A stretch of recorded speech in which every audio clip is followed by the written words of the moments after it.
만유의 하나님이란 제목으로 말씀을 나눕니다. 오늘은 읽었던 1절부터 6절까지 이제 마지막 정리하는 시간입니다. 사도 바울이 에베소서 4장에서 믿음의 당부를 에베소 교회들에게 합니다. 3절에 보면 평안에 매는 줄로 성령이 하나 되게 하신 것을 힘써 지키라. 힘써 지키라. 하나님께서 에베소 교회를 만드셨고 그 에베소 교회는 이미 하나된 공동체로 주님이 만드셨다 그랬습니다. 하나로 만들어서 에베소 교회에게 건네준 그 하나됨, 그 교회의 모습을 힘써 지켜야 될 이유는 그 하나됨을 흩트리는 시대의 풍조가 있었음을 우리는 짐작할 수가 있죠. 그래서 우리는 지금까지 사도 바울이 하나됨에 대한 7가지의 내용을 쭉 보면서 지난 시간까지는 6가지를 봤어요. 오늘은 이제 마지막을 볼 텐데 한번 정리를 하고 넘어갈까요? 몸이 하나다 그랬습니다. 몸이 하나다. 기억나시죠? 이제는 하나님의 교회를 몸으로 비유합니다. 온몸의 지체가 다 나뉘어져 있죠. 그러나 그 지체가 존재하는 목적, 그 이유가 그 지체를 위해서 있는 것이 아니고 다른 지체를 위해서 있다 그랬습니다. 그래서 나의 유익을 위해서 내가 교회의 일원으로 있는 것이 아니라 다른 믿음의 지체의 유익을 위해서 하나님의 나를 주의 교회의 성도로 하나님의 몸된 교인으로 부르셨다라는 사실을 우리는 늘 기억할 필요가 있습니다. 그리고 나서 성령도 하나다 그랬죠. 우리는 성령 하나님의 은혜로 예수 그리스도를 믿고 구원을 받았죠. 그래서 예수님은 십자가 사역을 완성하시고 나서 하나님의 보좌로 성천하시면서 이 땅에 예수의 영, 성령을 보내주셨습니다. 그래서 성령 하나님에 의해서 이 땅에 하나님의 교회가 태동하게 되어졌습니다.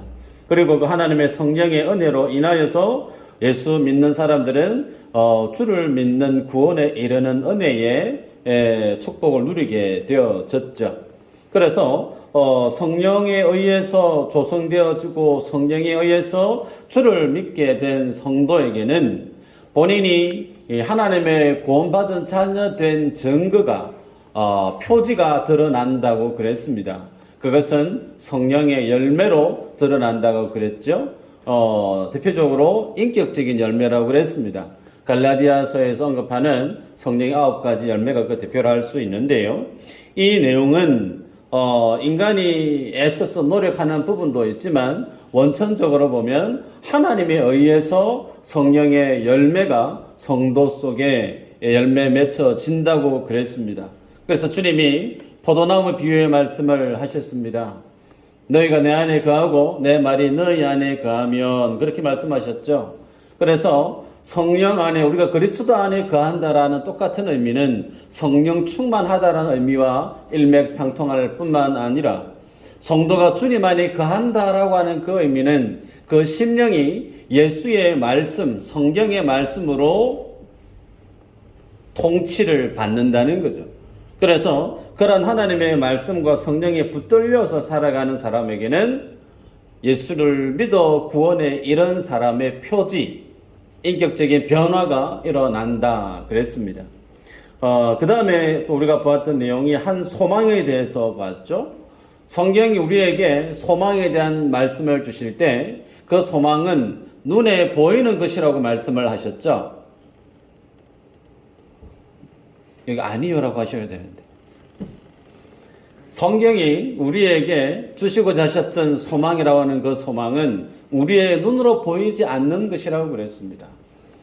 눈에 보이는 것, 대표적으로 이생의 자랑, 안목의 정욕, 육신의 정욕, 세상 모든 사람들이 쫓아가서 취하려고 하는 것들, 그거 주님이 우리에게 주시고자 하는 거 아니라고 그랬어요.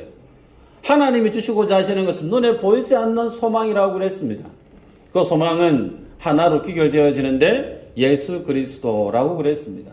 그래서 우리들은 예수 그리스도를 늘 열망하고 그 주님을 뵙기를 소원하면서 그 주님 안에 있는 그 하나님의 나라의 영광을 내다보면서 어떻게 해요? 이 땅에서 하나님의 나그네된 인생으로 주 앞에 설날을 고대하며 살아가는 사람들, 그가 예수 믿는 사람, 그가 예수를 믿어 구원받은 사람이라고 말씀을 나눴습니다. 그리고 나서 또 우리가 보았을 때에 주도 하나요라고 그랬죠. 주도 하나요. 지난 시간에 말씀을 우리가 보았어요. 성경이 말씀하는 주, 많은 주가 있지만 교회가 얘기하는 주는 예수 그리스도 주를 우리가 말씀을 합니다. 그 예수 그리스도가 우리 인생의 주인으로 자리하고 있는 그 예수 그리스도, 그분은 어떤 분인가? 하나님의 보좌를 포기하시고 이 땅에 오셔서 참으로 사랑할 만한 모양이 아무것도 없는 죄된 죽어있는 시신과 동일한 죽은 시신들을 위해서, 죄인들을 위해서 자신의 십자가를 지시고 죽으셨다는 거예요. 그래서 죽기까지 인내하시고 참으셔서 자신을 낮추셔서 십자가 위에서 죄인들을 구원해내시는 참으로 섬김의 삶을 사셨던 분이 우리가 주라 고백하는 예수님의 모습이죠. 그 주를 따르겠다라고 하는 이들이 누구냐면 교회입니다. 그 주님이 가신 그 길을 내가 따라가겠다라고 선언하고 기도하고 노래하는 이들이 누구냐면 성도예요. 그래서 우리들이 주님 앞에 믿음의 사람으로 살아갈 때 항상 우리의 삶의 위치는 낮은 자리로 향해야 된다 그랬습니다. 섬김의 자리입니다. 겸손의 자리입니다. 그래서 교회 안에서는 함부로 다른 사람을 무례하게 대할 수 있느냐? 그럴 수 없어요. 나보다 훌륭하신 분으로, 대단하신 분으로 섬기는 자리에 있어야 되고, 그 섬김의 자리에 본을 보여야 될 사람이 누구냐면 목사입니다. 늘 저는 이 부분에 있어서 부담이 많이 돼요. 저만 그런 거 아니에요. 교회 장로님도 마찬가지죠. 교회 중직자들은 가장 밑에 위치에서 받들어 모셔야 될 위치에 있는 이들이 교회의 중직자들입니다. 그 다음에 우리가 봤던 것이 믿음도 하나요 그랬습니다. 믿음. 이 믿음에 대해서 제가 누누이 말씀을 자주 드렸던 것 같은데요. 예수 그리스도를 믿어 구원에 이르는 믿음입니다. 근데 이 믿음은 내 열심, 내 노력 의지로 완성되어지는, 구별되어지는 믿음이 아니라고 그랬습니다. 믿음은 하나님의 은혜로 주어지는 것이라 그랬죠. 그래서 믿음은 내가 믿는 그 하나님에 의해서 내 속에 있었던 그 모든 의심과 모든 생각들이 그 하나님이 보여주시는 은혜의 팩트, 그 사실에 의해서 내가 정복당한 거에 그게 뭐라고요? 믿음이라고 그랬습니다. 도무지 의심할 수 없는, 믿을 수밖에 없는 사실로 하나님이 우리를 이끌어내셔서 정말 하나님이 하나님이시구나, 예수가 그리스도이시고 그 예수 아니면 구원받을 수 있는 길이 전혀 없구나라고 하는 사실을 주님 우리들 눈앞에 보여주는 것. 그래서 믿음은 보는 것이라고 그랬습니다. 기억나십니까? 기억 좀 나셔야 되는데. 그래서 믿음은 보는 거라고 그랬어요. 하나님이 내 인생 가운데 구원하시기 위해서 하셨던 그 일들을 보는 거예요. 그래서 내 의지와는 상관없이 믿어지는 거. 그래서 구원에 이르는 그 믿음. 그래서 소위 알미니안주의자들이 얘기하는 구원 얻기 위해서 내가 그래도 열심히 해야지 라고 가지고 있는 그 생각 저변에는 하나님의 은혜도 필요하지만 내 안에 있는 선한 행위를 통해서 그래도 내가 구원을 완성할 수 있다고 믿는, 자기 안에 있는 일말의 가능성을 붙들고 살아가는 사람, 그런 사람들은 장로교 교인이 아니라고 그랬어요. 그런 고백을 생각을 갖는 분들은 알미니안주의자들이 고백하는 성경을 보는 시각이죠. 소위 감리교 혹은 성결교 혹은 성공회, 더 나아가면 카톨릭. 종교개혁은 거기에서 출발했습니다. 개신교의 출발은 거기에서 출발했어요. 인생의 노력으로는 도무지 구원에 이를 수 없다라고 선언했던, 그래서 오직 믿음으로, 오직 은혜로, 말씀으로 돌아가자 외쳐서 만들어진 프로테스탄트, 그들이 곧 개신교 아닙니까? 그 위에 오늘 우리들이 있다는 거예요. 그리고 우리들은 예수님을 믿을 때 내가 구원에 이를 수 있는 그 믿음의 근거는 인간의 노력, 열심이 아닌 전적인 하나님의 은혜에 있다고 그랬습니다. 그 사실을 아브라함이라고 하는 인물을 통해서 지난 시간에 잠시 나눴죠. 75세에 콜링을 받고 자녀를 낳기까지 100세의 시간이 100세 때에 자녀를 출산하죠. 얻습니다. 99세 때 하나님 찾아와서 내년 이맘때 네 아들 낳는데 이라고 말씀했을 때 그의 와이프는 이미 자녀를 생산할 수 있는 상황이 되지 못했죠. 불가능했다는 거예요. 내가 열심히 해서 자녀를 생산할 수 있는 그 능력 하나님은 어떻게 해요? 제로 베이스로 만들어 버립니다. 니는 안 돼. 너희의 열심으로 하나님의 은혜에 도달할 수 없어. 너희의 열심과 노력으로 내가 원하는 그 선한 위치에 선의 그 높은 자리에 절대로 너는 도달할 수 없어. 너는 죄인이야. 그럴 수밖에 없는 이유가 뭐죠? 인생은 이미 하나님과 떨어져 있습니다. 선악과 범죄 이후로 모든 인생은 이미 하나님과의 관계가 단절되어져 버렸어요. 그게 뭐라고 그래요? 죽었다고 그랬습니다. 죽은 시신 속에 있는 열심이 아무리 쥐어짜낸다고 해서 이미 하나님과의 관계가 단절되어져 버려서 영적으로 죽어있는 그 인생이 뽑아내고 동원하고 애쓰는 그 모든 것들은 하나님이 원하시는 그 믿음의 수준의 그 선의 위치에 절대 도달할 수가 없다는 거예요. 그래서 주님은 아브라함에게 네 안 된다라는 거예요. 다 포기했을 때 주님이 뭐죠? 자녀를 주십니다. 그 하나님 주신 그 자녀 이삭을 봄으로 인해서 아브라함은 비로소 내가 믿는 나를 불러내신 하나님 어떤 분인가를 압니다. 그래서 모리아산에서 네 자식 바치라 라고 했을 때 그 말씀에 믿음으로 자녀를 주님 앞에 내어 맡길 수 있는 자리까지 나아갔다는 거예요. 그 믿음의 아브라함의 믿음의 위치는 아브라함이 인기가 좋아서가 아니에요. 그 자녀를 바칠 수 있는 데까지 아브라함에게 하나님께서 자기 스스로를 계시해 보이셨던 그 믿음의 팩트, 근거를 하나님 아브라함에게 주셨기 때문에 아브라함이 그 믿음의 자리까지 갈 수 있었던 거죠. 동일합니다. 주님은 지금도 우리를 그렇게 믿음의 사람으로 세워가세요. 도무지 하나님이 아니면 감당할 수 없는 믿음의 현장으로 우리를 내치시고 모셔서 정말 그렇네요. 하나님이 아니면 이 일이 안 됩니다. 하나님이 아니면 내 인생은 답이 없습니다. 이 고백을 할 수밖에 없어서 오직 내 인생 속에 예수 그리스도만 또렷이 드러나고 예수 그리스도의 구원의 은혜만 확실하게 내 삶들 속에 믿음의 족적을 새기게끔 주님은 자신이 구원하신 주의 자녀들을 그렇게 인도해 가십니다. 오늘은 마지막 시간인데요. 읽었던 본문에 보면 세례가 남았네요. 세례도 하나 더 그랬습니다. 자, 세례. 이제는 이제 미수제일교회 다닙니다. 그러면 이제 기본적인 이제 아셔야 될 겁니다. 이제 가르칠 수 있는 수준까지. 자, 세례. 그리스도 안에서 죽었고 그리스도 안에서 살아난 거죠. 세례 안의 의미는 크게 두 가지가 있다고 그랬습니다. 죽음의 의미가 있고 연합의 의미가 있다고 그랬어요.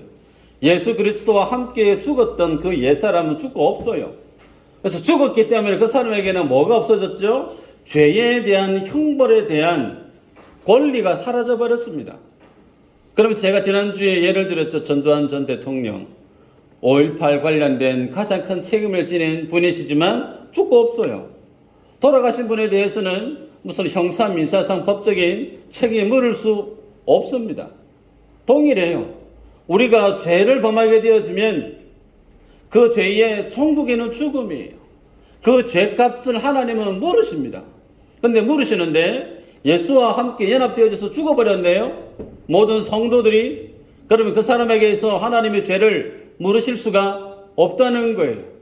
죽어 있는 상태에서 내버려 두시는 게 아니시고 주님이 그리스도와 함께 연합되어서 죽었던 그 인생들을 주님이 다시금 살려내시죠. 그래서 주님은 그리스도 안에 있는 그 인생을 통해서 뭐라고 얘기하죠? 새로운 피조물이라. 새로운 창조물하는 게 새로운 창조. 천재 창조만 주님이 창조하신 게 아니고 예수 그리스도께서 이 땅에 오셔서 십자가에 죽으시고 죽으신 그때에 나도 죽었다는 거예요. 주님 안에 있었을 때에. 그래서 그 주님에서 다시 내가 새롭게 태어난 거예요. Born again. 다시 태어난 거예요. 이것을 뭐라고 그러죠? 새로운 창조라는 거예요. 그래서 성령 하나님의 이 창조 사역이 이루어져 있는 것이 뭐라고 얘기하냐면 세례라는 겁니다. 세례. 이미 구원받아서 구원받은 자의 삶을 드러내 보이는 가시적인 증거가 세례라는 겁니다. 이 세례를 우리가 다 받은 줄 믿습니다. 자, 그래서 사도 바울은 에베소 교회들에게 하나님이 만드신 교회는 하나인데 그 하나된 그 교회 안에는 6가지의 정말 교회의 하나님의 진리의 그 터 위에 하나님이 세우셨다라고 하는 가장 굵직굵직한 기독교의 교회의 철골 구조물 같이 거대한 진리들을 하나씩 언급했고, 오늘은 그 마지막 시간으로서 하나님에 대해서 얘기합니다. 하나님이 한 분이다, 한 분이다. 그러면서 그 하나님이 만유 위에 계시며 만유를 통일하시고 만유 가운데 계신다. 어쩌면 가장 중요하고 무거운 주제가 하나님이에요. 그래서 오늘 본문의 말씀을 보면서 하나님이 어떤 분인가에 대해서 잠시 보면서 만유에 계시고 통일하시고 가운데 계신다라고 하는 의미가 뭔지를 정리하도록 하겠습니다. 말씀 전하기 전에 질문을 하나 드릴 테니까 답을 해보시길 바라요. 하나님 안에는 성부 하나님도 있고 성자 예수님도 있고 성령 하나님도 계시죠. 그러면 하나님은 한 분이세요? 세 분이세요? 나는 세 분인 것 같다. 안 계세요? 네. 성경에는 성부 하나님도 있고 성자 예수님도 있고 성령 하나님도 있는데 왜 세 분이라 하고 한 분이라 할까? 만약에 하나님은 세 분입니다라고 얘기하면 교회사 속에서 이단으로 정죄되어졌던 삼신론에 빠지게 됩니다. 자, 그러면 다른 질문이에요. 하나님은 한 분인 것 같은데 성부 하나님으로 나타날 때가 있고 성자 예수님으로 나타날 때가 있고 성령 하나님으로 나타날 때가 있는 것 같다. 맞을까요? 틀릴까요? 한 분 맞아요 그랬어요. 틀릴 것 같아요. 틀렸어가 아니고 틀릴 것 같아요 그랬어요. 이렇게 얘기하시면 이 또한 교회사 속에 나타났던 이단으로 정죄가 됩니다. 양태론, 상황에 따라서 모습을 달리해서 나타나는 하나님, 양태론, 이단으로 정죄되어졌습니다. 그럼 정답은 뭘까요? 하나님은 한 분이신데 삼위일체로 계시는 분이시다. 그렇게 하는 말이 가장 맞죠. 그래서 아마 이 내용들은 여러분들이 교회에 오셔서 등록하시고 세례를 받기 위해서 혹은 입교 교육을 받기 위해서 공부를 하셨던 내용들이 아니겠나 싶습니다. 까마득히 옛날에 보셨던 내용이 아니겠나 싶은데요. 여러분, 삼위일체 교리, 이 진리는 참 어렵습니다. 이 진리를 가르치는 신학교 박사님들조차도 설명을 열심히 하긴 하는데 나중에는 본인도 정리가 잘 안 돼요. 듣는 학생은 어떻게 했습니까? 뭔 말이지? 멍해집니다. 그런데 중요한 것은요, 하나님이 삼위 세 가지 인격으로 계시는데 그 삼위 그 인격이 분명히 세 개로 세 분으로 구분이 되어지는데 그 속에서 혼합이 되어지지 않는다는 거예요. 뒤섞이지 않는다는 거예요. 그리고 그 세 분이 따로따로 노는 것이 아니고 딱 구분이 된다는 겁니다. 그러면서 함께 하나님으로서 하나님의 그 일들을 행하십니다. 그래서 인간이 가지고 있는 지혜 이성으로 삼위일체의 이 진리를 온전히 이해하기는 상당히 어렵습니다. 이해하기 어렵다는 거예요. 간혹 어려운 시험 문제를 보다 보면 분명히 이건 한글인데 한글이 도무지 문제가 이해가 안 될 경우가 있죠. 내 능력을 뛰어넘는 수준 높은 문제를 접할 때 분명히 한글인데 이 문제 자체를 이해가 안 된다. 그런 거 혹행 말씀인지 모르겠습니다. 마치 그렇다는 거예요. 성경에 하나님이 삼위로 계시는 것이 드러납니다. 그리고 일체로 행동하시는 그 모습도 또 드러나요. 드러나는데 그것을 인간이 가지고 있는 지혜와 이성으로 어떻게 규정하기가 어렵다는 거예요. 그래서 드러나 있는 모습 그대로 인정하자. 그래서 삼위일체 교리를 개혁교회들은 다 인정을 합니다. 그래서 말씀을 이제 조금씩 나눠서 보면요. 말씀 한번 볼까요? 요한복음 8장 38절 아마 있을 텐데 한번 읽어볼까요? 시작.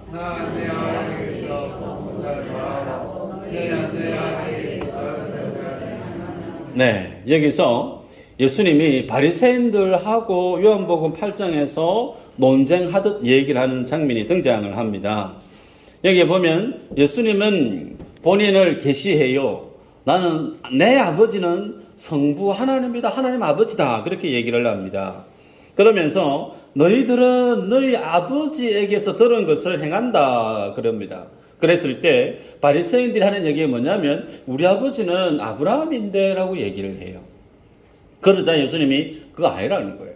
너가 아버지 아브라함 아니고 너가 아버지가 만약에 아브라함이면 너희가 아브라함이 행했던 거 너희도 행할 텐데 그러지 않다. 너희들 지금 나를 도리어 죽이려고 하지 않느냐라고 되묻습니다. 그러면서 주님은 이 세상에 존재하는 두 종류의 아버지의 대상을 설명하십니다. 44절이죠. 한번 읽어볼까요? 시작.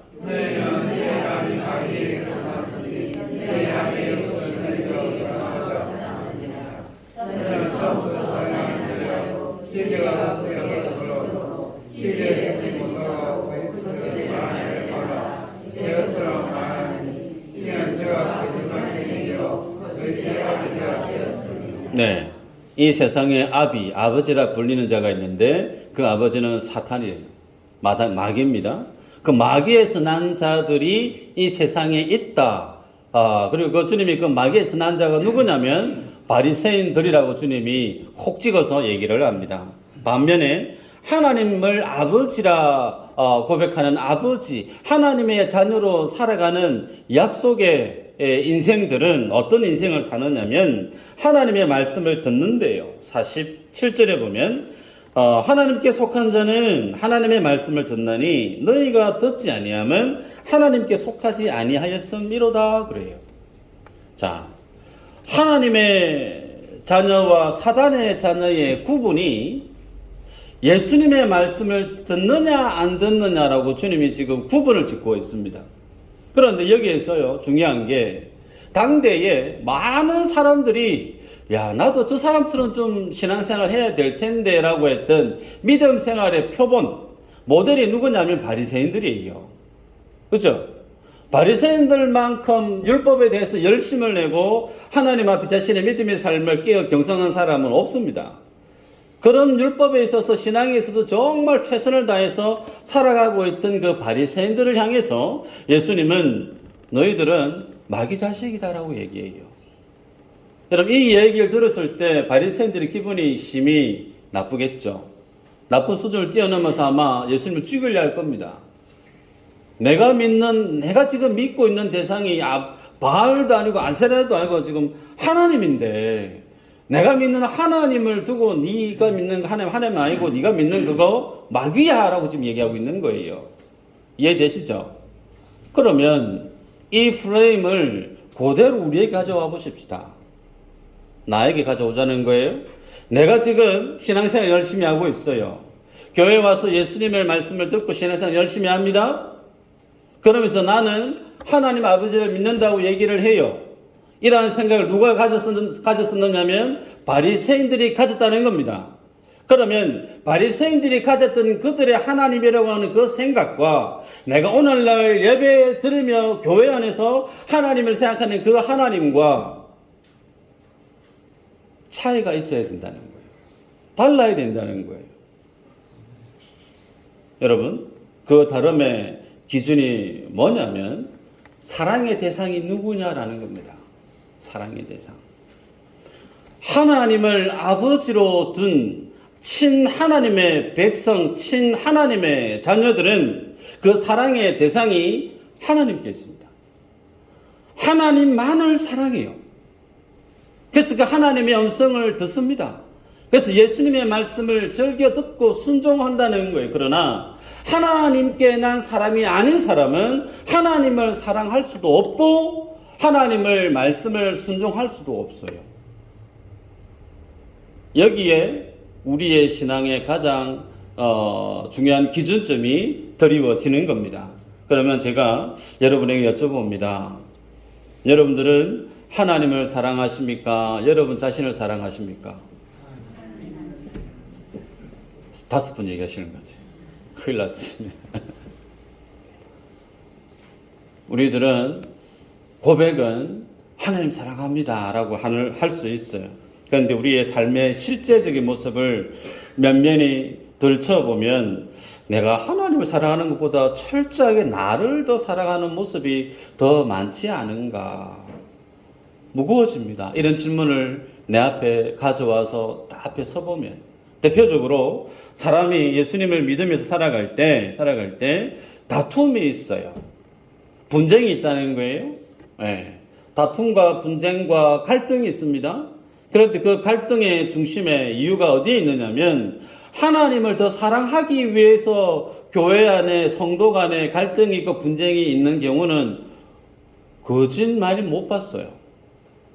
부지기수 교회 안에 다툼이 있는 이유를 들춰보면 저 양반이 나를 인정 안 했다는 거예요. 저분이 내 자존심을 좀 긁었다는 거예요. 다른 분이 나를 무시했다는 거예요. 여기에 내 인내의 관이 뚜껑이 열리는 겁니다. 그래서 마음속에 정죄하고 벽을 높이 쌓고 저 양반하고 내 이제 얼굴도 안 마주친다. 이제 밥도 같이 안 먹는다. 좀 더 심하면 이제 저 양반 때문에 내 교회 떠나야 되겠다. 뭐 이런 생각들까지 가지는 경우들이 교회 안에 간혹 있습니다. 여러분, 하나님을 사랑하는 사람은요, 하나님 사랑하는 사람은 자기 자신의 자존심보다 뭘 더 중요시 여기느냐면 하나님을 더 중요시 여깁니다. 우리 이 부분에 대해서 늘 자기를 객관화하셔야 돼요. 내 자존심보다, 내 이익보다, 내가 받은 상처보다 그 앞에 더 우선해야 될 더 중요한 가치가 뭐냐면 하나님에 대한 내 믿음의 사랑의 고백이 이 일들로 내 감정이, 내 믿음의 고백이 흐트러져서는 안 된다는 겁니다. 말씀 한번 볼까요? 고린도전서 16장 22절 좀 무서운 말씀입니다. 같이 한번 읽어보십시다. 시작.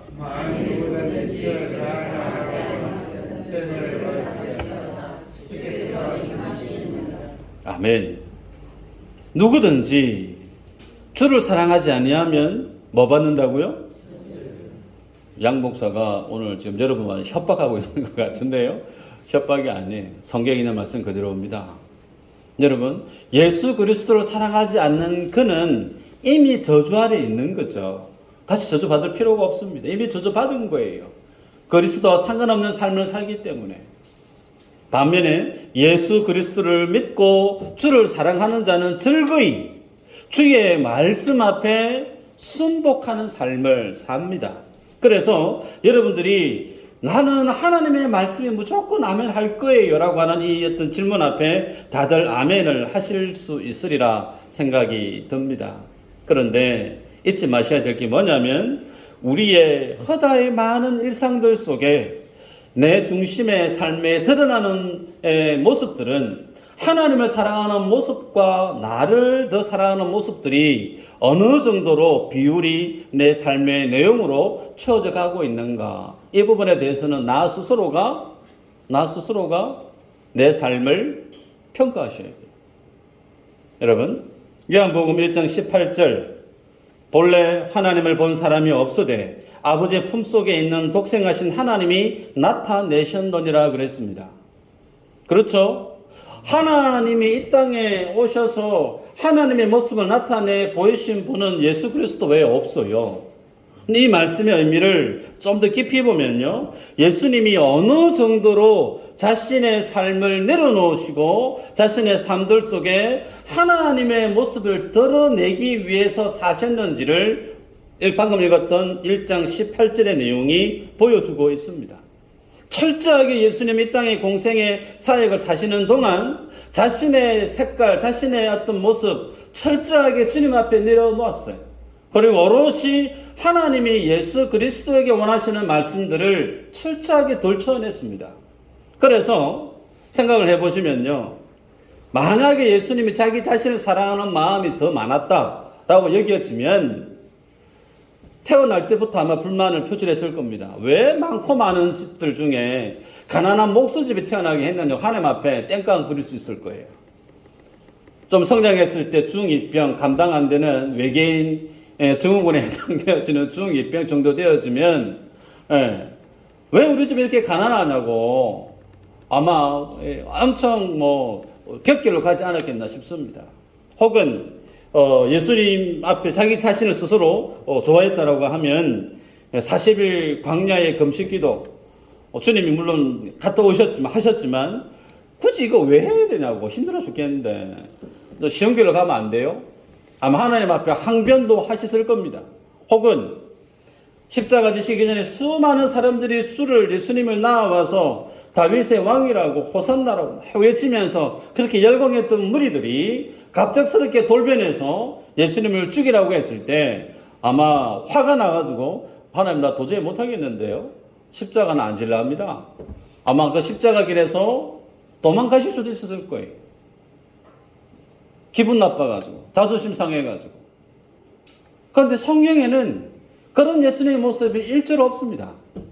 철저하게 주님은 겸손의 모습으로 그냥 낮아지셨어요. 전에도 말씀했죠. 수고하고 무거운 짐진 자들아 다 내게로 오라. 왜요? 예수님은 본인 스스로가 온유하시고 본인 스스로가 겸손하시다고 그랬습니다. 그래서 멍에를 메고 내 멍에를 메고 배우라.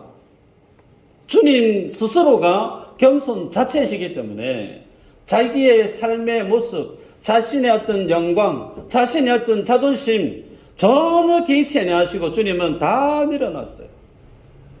다 내려놓으시고 오롯이 자신을 보내신 성부 하나님의 뜻 앞에 오롯이 자신을 드러내 보이셨죠. 그래서 좀 전에 방금 제가 읽어드렸던 요한복음 1장 18절에 본래 하나님을 본 사람이 없으되 아버지의 품속에 있는 독생하신 하나님이 나타내셨느니라. 그 하나님이 어떤 분인가를 예수님의 공생의 33년 기간의 삶으로 오롯이 드러냈다는 거예요. 여러분, 이 모습을 기억할 필요가 있습니다. 우리들은 그렇게 만들어져서 생성되어 있는 것이 뭐냐면 교회입니다.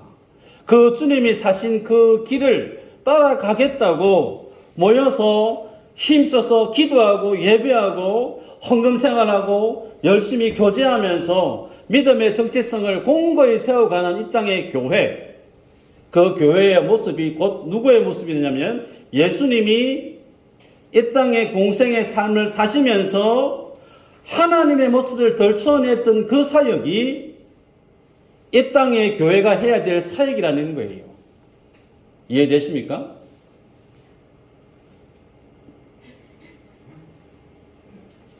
저 혼자 지금 열심히 달려가고 있는 것 같아서 죄송스러운데 다시 얘기할게요.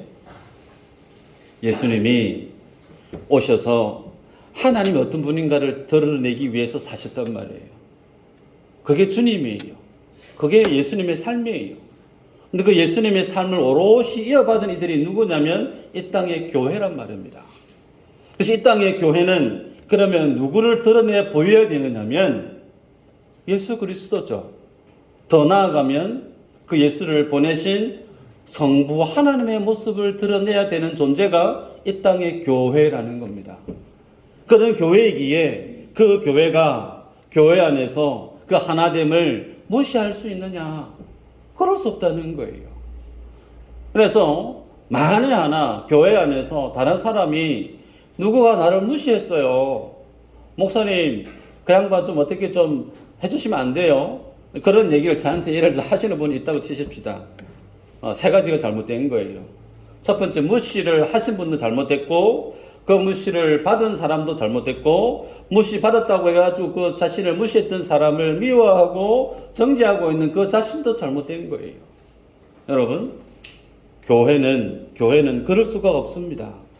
하나님을 자신보다 사랑하는 자는 다른 사람을 무리하게 함부로 하대할 수가 없어요. 불가능합니다. 그런 모습을 하고 있다라고 하는 것은 그분이 아직 교회를 모르고 있고 그분이 아직 예수 그리스도가 어떤 분인지 아직까지 모르고 있는 분이에요. 한참 멀었다는 겁니다. 여러분 말씀을 맺고자 하는데요. 창세기 1장 1절에 보면 태초에 하나님의 천지를 창조하시느라 그랬습니다. 여기에서 하나님이라고 되어져 있는데 이 하나님은 복수형으로 기록되어져 있어요. 소위 하나님들, 그렇죠? 그리고 2절에 넘어가면 땅이 혼돈하고 공허하며 흑암이 깊은 위에 있고 하나님의 영은 수면 위에 운행하시니라 했을 때 하나님의 영은 돼 있죠. 하나님의 영은 말 그대로 성령 하나님입니다. 그래서 성경에서 하나님이라고 하는 그 하나님의 호칭이 복수형으로 기록되어지면서 그리고 창세기 1장 2절에 하나님의 성령이 또 따로 제시되어져 있는 모습을 보게 됐죠. 삼위 하나님이 지금 보이고 있는 거예요. 그리고 그 내용이 우리에게 어떤 연관이 있는가? 에베소서 1장 4절입니다. 보았는데요. 곧 창세전에 그리스도 안에서 우리를 택하사 그랬습니다. 그래서 장로교 안에는 예정 교리가 있습니다. 선택 교리가 있어요. 내가 이 땅에 태어나기 전에 태양, 지구, 온 천체 만물이 만들어지기 전에 하나님이 나를 택했대요. 제 얘기가 아니고 성경 얘기입니다. 그때 누가 택했느냐? 성부 하나님이 택했다는 거예요. 성부 하나님은 택한 거 아니에요. 누구 안에서? 그리스도 예수 안에서 구원할 것을 주님이 택했기 때문에 이 언약은 성부 하나님과 성자 예수님의 약속이에요. 그리고 그 성부 하나님과 성자 예수님의 구속에 대한, 구원에 대한 그 언약에 대한 증인이 누구냐면 성령 하나님입니다. 그래서 삼위 하나님이 내가 이 땅에 태어나기 이전에, 천체 만물이 조성되어지기 이전에 하나님이 우리를 구원하실 것을 이미 끝장내셨다는 거예요. 그 내용이 이제 주님이 십자가에서 사역의 삶을 다 성취해내시고 성천하시고 성령님 이 땅에 오셔서 성령에 의해서 하나님의 교회가 만들어졌습니다. 그리고 성령에 의해서 오늘날 수많은 인생들이 그리스도를 믿어 구원에 이르는 그 은혜를 누리고 있는데 그 은혜를 누가 지금 적용시키고 있느냐면 성령님이 성부 성자의 구속의 그 언약을 지금도 든든히 성령 하나님이 유효한 하나님의 언약으로 역사하고 있다는 거예요. 교회 안에서. 그러기에 하나님이 만드신 이 교회를, 하나된 이 교회를 어떻게 교회가 함부로 교회를 디스하고 하나된 교회를 허틀 수 있겠냐는 거예요. 그래서 사도 바울이 읽었던 6절에 다시 한번 읽어볼까요? 6절 시작. 하나님도 한 분이시니 곧 만유의 아버지시라. 만유 위에 계시고 만유를 통일하시고 만유 가운데 계시도다. 여기에서 만유라고 하는 말이 한 구절 안에 4번 반복되어지죠. 그 말의 의미는, 만유라고 하는 말의 의미가 하나님의 형상을 입어 만들어진 모든 사람들을 뜻합니다. 만유가 뭐 천체 만물 이게 아니고요. 하나님이 구속하기를 작정한 하나님의 자녀들을 통칭하는 표현이 뭐냐면 만유라는 겁니다. 그래서 남성형 형용사가 여기에 쓰여지고 있어요. 그래서 하나님이 만유, 곧 하나님이 구원하시려 작정한 그 모든 사람들의 아버지라는 거예요. 뭐가요? 교회가. 그래서 교회의 아버지가 하나님이에요. 그래서 그 하나님의 영광, 그 하나님의 신실하심을 고스란히 투영해서 내보내야 될 사명이 교회 안에 있는데, 그 교회는 하나님이 만드셨던 원래 하나된, 그 하나된 원래 원형의 그 모습 그대로 지켜가야 될 책무가 교회 안에 주어졌다라는 게 오늘 읽었던 1절부터 6절까지 바울이 하고자 했던 내용이라는 뜻이죠. 여러분, 그러기에 기억하실 필요가 있습니다. 하늘 아래 미수제일교회는 이 교회밖에 없어요. 없어요. 이해되실지 모르겠지만 이 세상에서 유일한 여러분은 여러분들이에요. 뭔 말이고? 이 세상의 유일한 교회의 모습은 바로 교회된 여러분이라는 뜻이에요. 하나님이 여러분의 필요에 의해서 곁에 있는 권사님을 붙여주셨고, 여러분의 연약함을 필요를 위해서 집사님을 붙여주셨다는 거예요. 그래서 그분 때문에 내가 있는 겁니다. 그분과 내가 있는 이유가 더 나아가서 하나님이 어떤 분인가를 드러내기 위해서 함께 하나님 앞에 지어져 가고 있는 하나님의 생명기관, 교회라는 겁니다. 성도가 예수 믿지 않는 사람을 찾아가서 구원해야 되고 전도하는 거 당연히 해야 되죠. 저는 수요 기도회 때 기도합니다. 전도에 헌신할 수 있는 일꾼을 주님 보내주십시오. 기도하고 있어요. 빨리 전도팀이 구비되어지기를 저는 기도하고 있습니다. 기도 먼저 해보시길 바랍니다. 그런데요, 예수님을 모르는 사람을 구원하기 위해서 애쓰고 수고하는 것 지극히 당연해요. 그런데 그것보다 더 우선해야 될 우리의 마음의 우선순위는 주님이 내게 주신 교회, 믿음의 지체들에 대해서 먼저 아셔야 돼요.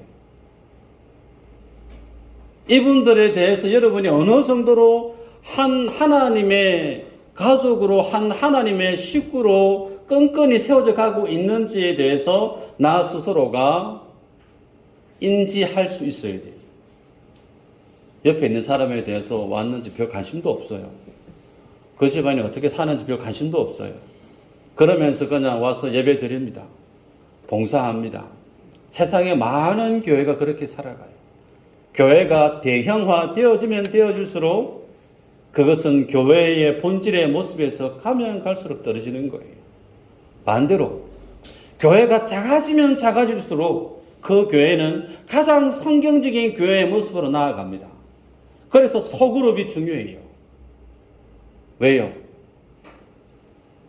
성도님 집에 가서 구인 예배 드리다 보면 그 집의 모양은 이렇고, 남편, 아내는 이렇고, 자녀는 이렇고, 삶의 모습은 이렇고, 심지어 숟가락, 젓가락에 몇 개인지 다 알게 되거든요. 그 사람에 대해서 속속들이 알게 되는과 동시에 나의 모습도 그렇게 보여주는 거예요. 그게 뭐죠? 교회입니다. 근데 그런 모습이 전혀 없이 그냥 주일에 한 번 얼굴 보고 왔다가 가는데 1년이 지나도 2년이 지나도 말 한 번 나눠보지 못하는 사람들이 많습니다. 그걸 교회를 할 수 있는가? 아니요. 잘못된 교회예요. 병 들어가는 교회예요. 교회는 그럴 수 없습니다. 교회는 그 사람을 위해서 내가 있는 거예요. 나를 위해서 옆에 있는 분이 있는 거예요. 이게 하나님이 만드신 교회 첫 모습이고, 그 모습을 그대로 지켜가라고 힘써 지키라, 이 땅의 교회들에게 명령하고 있습니다. 숙제입니다. 지난주에도 제가 숙제를 드렸는데 자녀들에게 문자 보내셨는지 모르겠어요. 못 보내셨으면 한 주 더 시간을 드릴 테니까 사랑하는 자녀들에게 격려의 말씀, 메시지를 꼭 전해주실 뿐만 아니라, 이제 하나 더 숙제는 곁에 있는 지체를 향해서 마음을 내시기를 바라요. 곁에 있는 지체, 앞 뒤에 있는 지체, 그분이 어떤 분인가에 대해서 관심을 가지세요. 부탁드립니다. 관심을 가지셔야 돼요.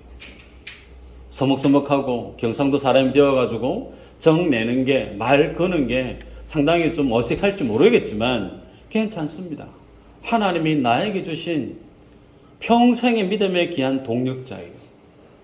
귀한 동력자예요. 그 귀한 동력자를 여러분이 스스로 개발해 가셔야 됩니다. 세워 가셔야 돼요.